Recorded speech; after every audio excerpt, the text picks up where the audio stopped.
Үнділердің ақшасын табу қаншалықты оңай. Кез келген тасты алып, оны қызылмен бояп, бірнеше тиын қойсаңыз болды. Үндіде бір құдай пайда болады. Көп ұзамай садақа беріп, құлшылық етуге келгендердің артында ұзын-сонар кезек пайда бола бастайды. Небәрі 10 минут ішінде ақша 10 есе өседі. Бұл бизнес болатын шығар.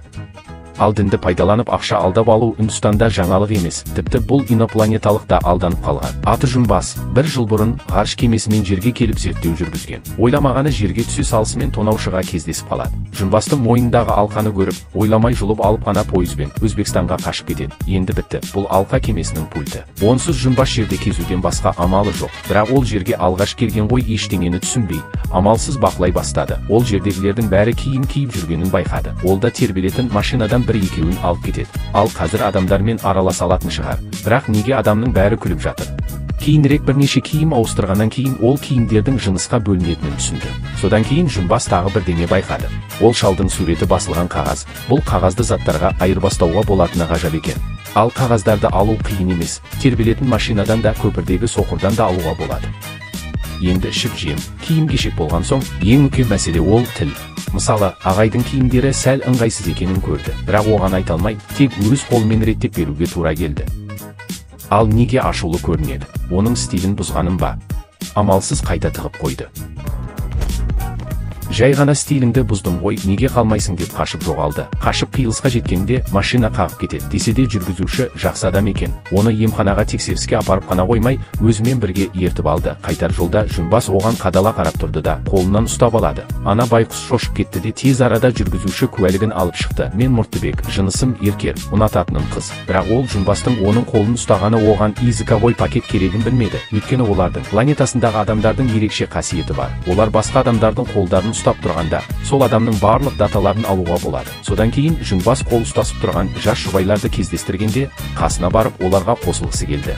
Алайда күйеу жігіттікке қылышын суырып алып, көтінен қалмай екі көше қуды. Ақыры оны құтқарған тағы ана Мұрттыбек. Ол Жумбастың махаббатқа мұқтаж екенін байқап, өз ақшасымен оны қол ұстаса алатын жерге әкелді. Мұндағы жас қыздар белсенді. Ал Жумбас мәз. Қыздың қолын ұстап, түні бойы языковой пакет жүктеді. Жүктеп алғаннан кейін шынымен сөйлей бастады. Ол Мұрттыбекті оятып, кім екенін түсіндірді де, пультін тонап кеткен жерге апарады. Пойыздың бағытын көрген Мұрттыбек пультін қарақшылар Делиге апарады деп болжады. Содан Жумбас онымен бірден қоштасып, Делиге баратын автобусқа отырды. Келген соң ол кездескендердің барлығынан менің пультімді көрдің бе деп сұрады. Бірақ оған бәрінің айтқаны, тек Құдайдан сұра, Құдай бәрін біледі. Жумбас абдырап қалды. Құдай кім, сондай керемет пе? Десе де жол бойындағы сатушы оған айтып берді. Міне Құдай кішкенесі 50, үлкені $100 тұрады. Ол күмәнді түрде біреуін сатып алып, тауарды тексеру үшін жол жиегіне отырды. Құдайым, маған тамақ берші. Осы кезде қайыршыға бір қайырымды адам ас беріп жатқан екен. Жумбас қолындағы тамаққа қарады да аузы ашылып қалды. Сосын тез пультін тіледі. Бірақ бұл жолы болмады. Батареясы таусылған болуы мүмкін бе? Ол Құдайын алып батареяны ауыстыру үшін сатушыға келді. Саудагер оны ақымақ деп ойлап, сенің тілегің тым үлкен, дәу Құдайға табыну үшін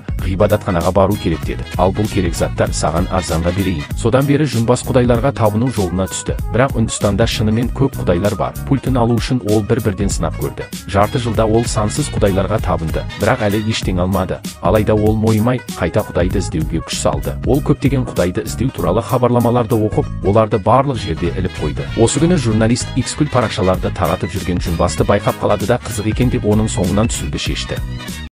Бұл инопланеталықтың духы вагон екен. Ол ғибадатханаға кіріп, сауап жәшігіне келіп, ағашпен шаншып қалып еді. Кешкі мәселесін шешіп алды. Ақша табудың әдісін әбден меңгеріп алған. Біреу оны көріп қалса да, мүлде үрейленбеді. Құдай мүсіннің кішкене стикерін шығарып бетіне жапсырып алады. Мә, келсей ұрсай мені. Әрине монах оны ұруға батылы жетпеді. Бұл көріністі Жумбастан үлкен жаңалық жасауға тырысқан тілші көріп қалды. Сондықтан ол оған көмектесу үшін асығыс алға шықты.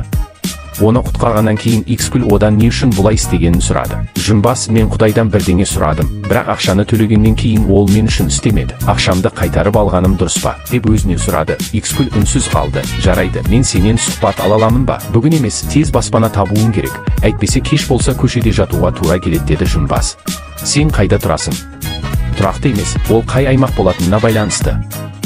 Осыны айтқан соң, ол X-күлге әдісін көрсетті. Кез келген уақытта бизнес-класс келіп алып кетеді. X-күл аң-таң болып қалды. Енді оның Жумбасқа деген қызығушылығы одан әрі арта түсті. Оны абақтыға дейін қуып жетіп, оның оқиғасын білгісі келді. Жумбаста жомарт өз оқиғасын ешбір ескертпесіз айтып берді.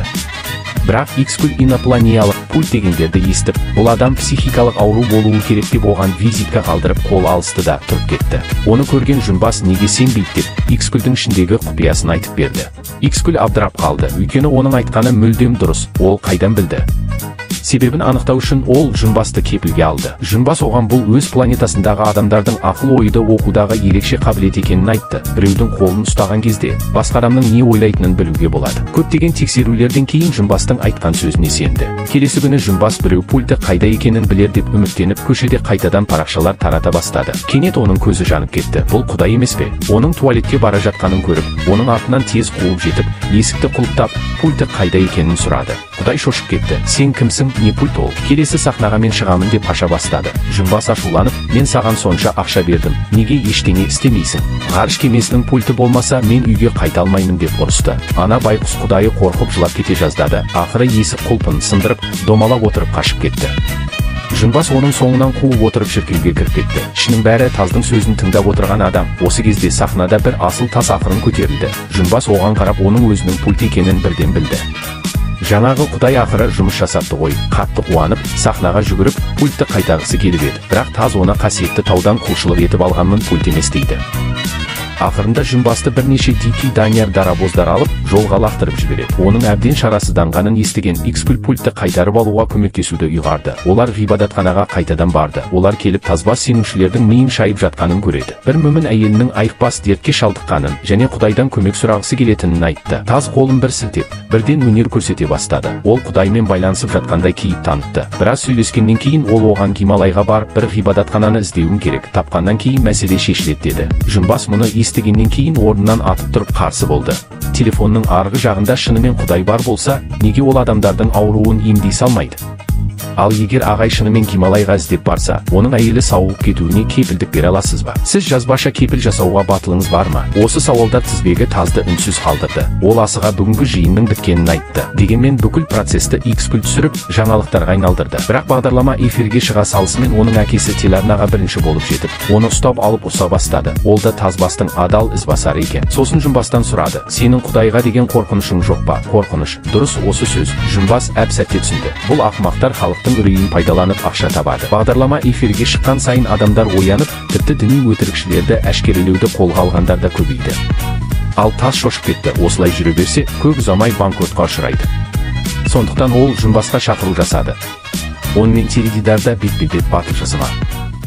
Бұл инопланеталық жерге келе салысымен алқасы тоналып, бірнеше адамның қолынан кейін осы Тазбасқа берілді. Бірақ Таз өтірік айтып, бұл Құдайының берген қазынасы деп отыр. Білесіз бе, бұл қарапайым алқа емес еді. Ол ғарыш кемесінің пульті болатын. Онсыз Жүнбас туған планетасына орала алмас еді. Енді пультті қайтарып алуға мүмкіндік бар. Ол телебағдарламада Тазбен батыл өткізу. Тазбас осы бағдарлама арқылы өзінің өтірікші емес екенін дәлелдеп алып, алдамшылығын жалғастыра бермекші. Жүнбас оны құлата алатын болса, ол пультін оған қайтаруға дайын. Бағдарлама бастала салысымен Тазбас алдымен Жүнбасқа: сен әрқашан Құдайға қарсы тұрасың. Бірақ Құдай жоқ болса, адамдар кімге дұға етуі керек? Біз үмітті қайдан таба аламыз? Деді. Осы сөздер шыға салысымен барлығы келісе кетті. Тіпті Жүнбастың өзі де мойындады. Ол да Құдайға шын жүректен дұға етті.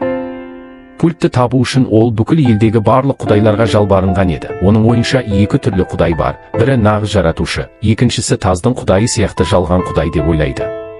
Жасанды құдайлар Тазбас сияқты жалған уәде беріп ақшаны алдап кетеді. Мысалы, баяғыда Тазбас Икскүлдің ата-анасына өтірік айтып, оның жігітімен ажырасуына себеп болды. Мұны естіген Икскүл таң қалды. Оның бір жыл бұрын шетелде жігіті болғаны белгілі болды. Әкесі білген соң дереу Тазды тауып алып, бұл жігіттің сенімді екенін білуге көмектесуін өтінді. Бірақ Тазбас ештеңе айтпастан ол жігіт басқа діннің адамы деп және Икскүлді міндетті түрде тастайтынын тікелей болжады. Әкесі мұны естігенде, ол дереу Икскүлге үйге тез қайтуды бұйырды. Бірақ Икскүл мойымай жігітімен келесі күні некеге тіркелуге келіскен. Алайда кездесуге келген күні жігіті келмеді. Икскүл тек бір ажырасу хаттың келіп жетуін ғана күтіп алды. Ол Тазбастың болжамын есіне түсіріп жігітімен байланысын толықтай үзді. Тазбас мүмкіндікті пайдаланып, бірден микрофонды ашты. Көрдің бе, мен дұрыс айттым. Бірақ бұл шынымен солай ма? Деп Жүнбас Икскүлден сұрады. Сенің жігітің ажырасу хатын өз қолыңмен жеткізді ме? Икскүл басын шайқады. Оны кішкентай бала берді. Хатта қолы бар ма? Ол қайтадан басын шайқады. Сонда хаттың сізге арналғанына қалай сенімді бола аласыз? аласыз. Мүмкін ана бала дұрыс емес адамға жеткізіп берген шығар. Жымбас одан жігітін тексеру үшін қоңырау шалуды сұрады. Жігіт оның тіркеу күні кептелісте тұрып қалғанын және шіркеуге жеткенде тек ажырасқан хатты көрдім. Ол да маған енді ешқашан хабарласпа деген. Ол қызының жағдайын біліп, оның кесірінен отбасына қарсы шығып кете ме деп қорықты. Сондықтан ол Икскүлдің тілегін құрметтеуді және онымен қайта хабарласпауды жөн көрді. Егер осы қоңырау болмаса, мүмкін олар бұл өмірде өкініште қалар ма еді. Жағдайдың болмай тұрғанын көрген тақыр қашайын деп еді. Бірақ Икскүлдің әкесі пультті тартып алып, өз қолымен Жымбасқа қайтарып берді. Ақырында Жымбас кілтін алып ғарыш кемесін шақырып өзінің туған планетасына қайтты.